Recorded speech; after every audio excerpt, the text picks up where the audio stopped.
अस्सलाम वालेकुम। आज हम डिस्कस करेंगे the Mendel's law of independent assortment. ठीक है, तो ये लॉ क्या कहता है? This law states that genes segregate independently into gametes and then pass on to next generation. के गैमेट्स जो होते हैं, जब सेल की डिवीज़न होती है, मियोसिस होती है, तो इंडिपेंडेंटली जो कि जीन्स हैं वो गैमेट्स में पास ऑन होते हैं। In other words, genes are packaged into gametes in all possible allelic combination as long as each gamete has one allele for each gene. तो इसी लॉ को आज हम प्रूव करने लगे हैं कि जो मतलब कि जीन्स हैं वो डिपेंडेंटली असॉर्ट हो रही हैं, सेग्रीगेट हो रही हैं नेक्स्ट जनरेशन में, या इंडिपेंडेंटली असॉर्ट हो रही हैं, जिसकी बेसिस पर मेंडल ने ये लॉ दिया है। इससे पहले जो कि हमने लॉ प्रूव किया, लॉ ऑफ सेग्रीगेशन, उसमें मेंडल ने सिर्फ एक कैरेक्टरिस्टिक पर वर्क किया था, सिंगल कैरेक्टरिस्टिक ली थी, मतलब कि फ्लावर की हमने कलर की बात की थी, तो इसको बोलते हैं मोनोहाइब्रिड। अब यहाँ पे मेंडल ने क्या किया? For the second law of inheritance यहाँ पर दो कैरेक्टरिस्टिक को ऑब्ज़र्व किया गया। पहली जो कैरेक्टरिस्टिक है वो है सीड कलर, और दूसरी जो कैरेक्टरिस्टिक है वो है सीड शेप। तो जो सीड कलर यहाँ पे लिया गया है वो है, एक सीड जो है वो येलो कलर है, और जो दूसरा सीड है उसका कलर है ग्रीन।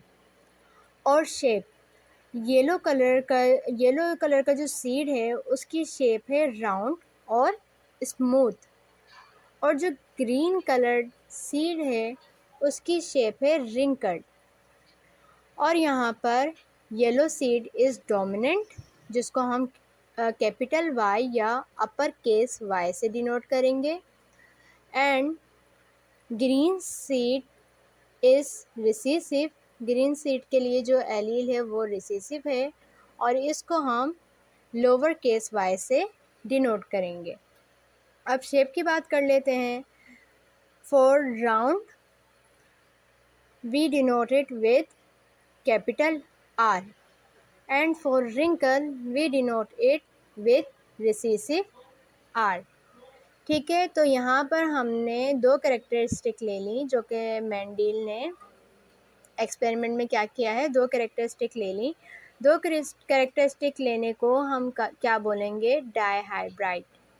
ठीक है, अब एक्चुअली ये लॉ मेंडल ने किस तरह से कंक्लूड किया, लॉ ऑफ इंडिपेंडेंट असॉर्टमेंट, ये एक्सपेरिमेंटली प्रूव भी किया है मेंडल ने, जिसको अभी हम देखते हैं ताकि कॉन्सेप्ट हमारा क्लियर हो जाए। तो यहाँ पे क्या किया?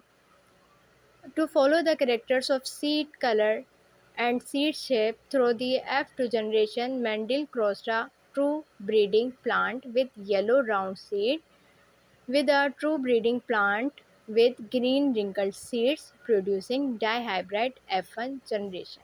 यहाँ पे उसने जो पेरेंट्स लिए हैं, एक है येलो जो कि सीड रखते हैं, एक जो प्लांट है जो सीड रखता है वो उसके सीड हैं येलो एंड राउंड, और जो दूसरा प्लांट है उसके सीड्स हैं ग्रीन एंड रिंकल्ड। जब इनके गैमेट्स बनेंगे तो गैमेट्स में एक वाई और एक आर पास ऑन होगा, और यहाँ से भी एक वाई और एक आर पास ऑन होगा, लेकिन यहाँ for green colour and wrinkled seed जो वाई और आर हैं वो हैं लोअर केस। ठीक है, तो गैमेट्स जब आपस में गैमेट्स को क्रॉस करवाया जाएगा और F1 जनरेशन हमें मिलेगी, वो होगी dihybrid.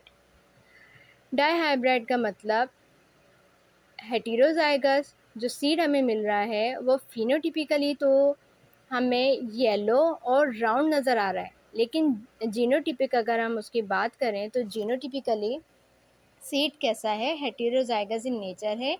It has a upper case Y and a lower case Y with upper case R and a lower case R. अब क्योंकि येलो कलर और राउंड जो शेप है वो डोमिनेंट है, तो इसीलिए जो हमें सीड्स मिल रहे हैं F1 जनरेशन में वो येलो और राउंड मिल रहे हैं। अब यहाँ से हम दो प्रिडिक्शन करते हैं कि अगर इनको सेल्फ क्रॉस करवाया जाए, सेल्फ पोलिनेट करवाया जाए, तो F2 जनरेशन जो है वो हमें कैसे मिलेगी। अगर हम ये सोचते हैं कि जो जीन्स है वो इंडिपेंडेंटली असॉर्ट होती हैं, ये हाइपोथेसिस अगर हम देखें कि हाइपोथेसिस ऑफ डिपेंडेंट असॉर्टमेंट, तो जो हमें फिनोटिपिक रेशो मिलेगा वो मिलेगा 3:1, मतलब 3 येलो सीड मिलेंगे और एक ग्रीन सीड मिलेगा। जो 3 येलो सीड हैं वो राउंड इन शेप होंगे और जो एक ग्रीन सीड वो हमें मिल रहा है वो रिंकल्ड होगा।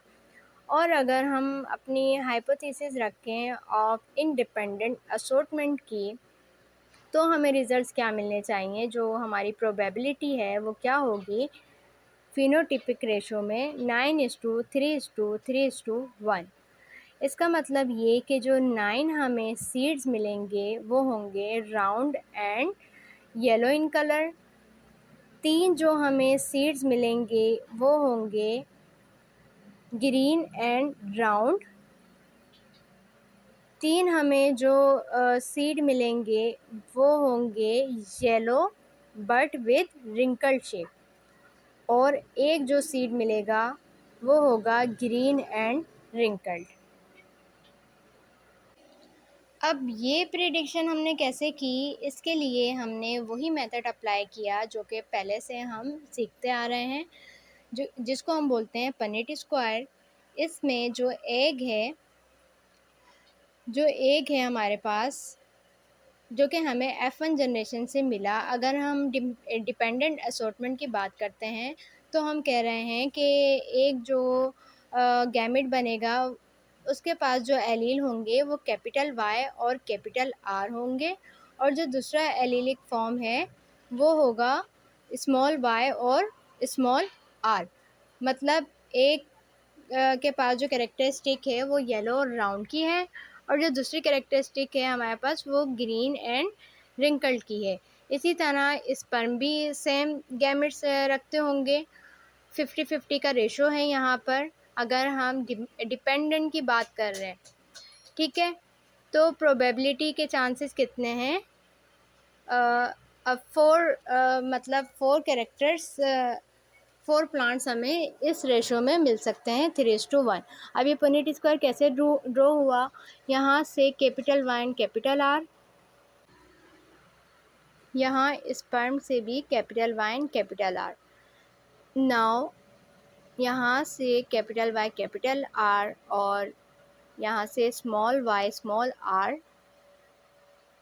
अब यहाँ पर भी ऐसा ही होगा, यहाँ पे एक से अब आप पास ऑन हो रहा है small y and small r, और स्पर्म से पास ऑन हो रहा है capital Y and capital R। And for this egg में स्मॉल y स्मॉल r और स्पर्म से भी स्मॉल y और स्मॉल r अगर आएगा तो हमें क्या मिलेगा, ग्रीन और रिंकल्ड। तो यहाँ पे जो हमें ऑफ स्प्रिंग में कैरेक्टरिस्टिक के चांसेस हैं वो 3 टाइम्स हमें क्या पॉसिबिलिटी मिल सकती है, येलो और राउंड सीड, और सिर्फ बहुत कम चांसेस हैं कि हमें ग्रीन और रिंकल्ड सीड मिलें। अगर हम बात करते हैं हाइपोथेसिस ऑफ इंडिपेंडेंट असॉर्टमेंट की, यहाँ पे जो पनेट स्क्वायर मिलेगा वहाँ पे वेरिएशन के चांसेस ज़्यादा होंगे इंडिपेंडेंट असॉर्टमेंट की वजह से। तो यहाँ जो गैमेट्स बनेंगे वो 4 टाइप्स के बन सकते हैं। एक गैमेट के पास कैपिटल Y कैपिटल R हो सकता है, एक गैमेट के पास कैपिटल Y और स्मॉल r आ सकता है। ठीक है, एक गैमेट के पास small y but capital R आ सकता है, और लास्टली जो गैमेट बन सकता है वो बन सकता है with small y and small r। इसी तरह एग में भी होगा और स्पर्म में भी होगा। जब हम इनका पनेट स्क्वायर ड्रॉ करेंगे तो प्रोबेबिलिटी के चांसेस क्या हैं, यहाँ से कैपिटल Y कैपिटल R, यहाँ से भी कैपिटल Y कैपिटल R। तो जो हमें फिनोटाइप मिल रही है वो क्या मिल रही है, yellow and round.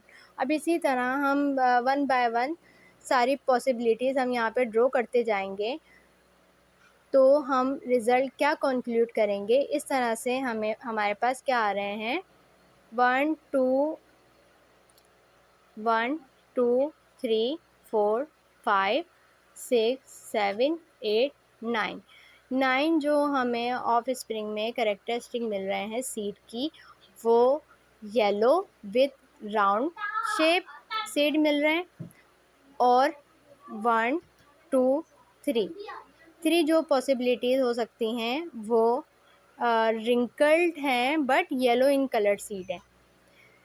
Now 1 2 3 possibilities हमें और क्या मिल रही हैं, green colour seed with round shape, और एक जो पॉसिबिलिटी के चांसेस हैं वो क्या हैं, green seed with wrinkled shape. तो ये देखें यहाँ पे ये रेशो मेंशन है। तो फिनोटिपिक जो हमें रेशो मिल रहा है, अगर हम इंडिपेंडेंट असॉर्टमेंट की बात कर रहे हैं, दिस इज़ 9:3:3:1। अब जो रिज़ल्ट एक्चुअली हमें मिले वो सपोर्ट करते थे हाइपोथेसिस ऑफ इंडिपेंडेंट असॉर्टमेंट को। तो इससे हमने क्या कंक्लूड किया, the result support the hypothesis of independent assortment, the only one that predict to newly observe phenotype. Independent assortment की वजह से दो हमें न्यू फिनोटाइप्स मिली थी, जो कि कैसी थी, yellow seed but with wrinkle shape और green seed but with round shape, ये वाली ये हमने प्रिडिक्ट की थी। और रिज़ल्ट्स में भी जब सेकंड जनरेशन फर्स्ट जनरेशन को क्रॉस करवाया गया और सेकंड जनरेशन हमें मिली, तो उनमें भी ये न्यू कैरेक्टरिस्टिक हमें ऑब्ज़र्व हुई, या मेंडल को ये कैरेक्टरिस्टिक वहाँ पर ऑब्ज़र्व हुई, green round seed and yellow wrinkled seed. The alleles for each gene segregate independently. तो इस कॉन्क्लूजन, इस रिज़ल्ट ने किस बात को सपोर्ट किया कि जो जीन्स हैं वो सेग्रीगेट हुई हैं into gametes independently of those of the other, and the two genes are said to be assort independently. तो इस तरह मेंडल का सेकंड लॉ प्रूफ हो गया, जो कि है लॉ ऑफ इंडिपेंडेंट असॉर्टमेंट।